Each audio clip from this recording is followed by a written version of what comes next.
الغلطة اللي بنعملها في بداية كل سنة ان احنا بنقعد نسب ونلعن في السنة اللي فاتت دي.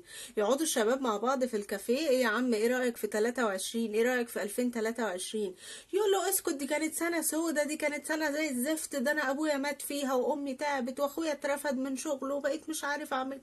يقعد يفتكر كل حاجة سلبية، بنركز على كل حاجة سلبية ونقعد نشتم في السنة دي، وناسيين ان اكيد حصل حاجات ايجابية، ناسيين ان في ستر وصحة وفضل كبير من ربنا علينا. مش معقولة السنة دي كلها كانت سنة سودة، مش معقولة ما كانش فيها اي حدث ايجابي، بس احنا اللي بنختار نركز على السلبي.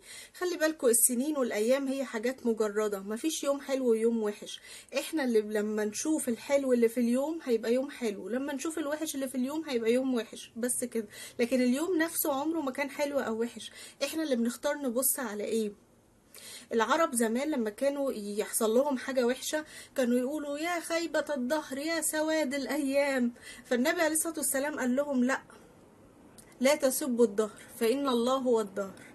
فما تنسوش الحديث ده يا جماعة، لأن الناس اللي بتقعد تسب وتشتم في الأيام، خلي بالكوا الأيام والأقدار اللي انتوا بتشتموا فيها دي ربنا هو اللي قدرها علينا. فلما تقعد تقول أمي ماتت، ده قدر ربنا، ده ربنا هو اللي قدره. فلما نقعد نشتكي من الأحداث دي يبقى احنا كده بنشتكي ربنا، احنا كده بنشتكي رب الناس للناس. خلي بالكوا ما تقعدوش تقولوا دي كانت سنة سودة، لأن أكيد كان في حاجات حلوة، ولأن ما ينفعش ان احنا نسب الدهر، لأن الله هو الدهر. كل سنة وانتم طيبين، وإن شاء الله سنة سعيدة علينا جميعا.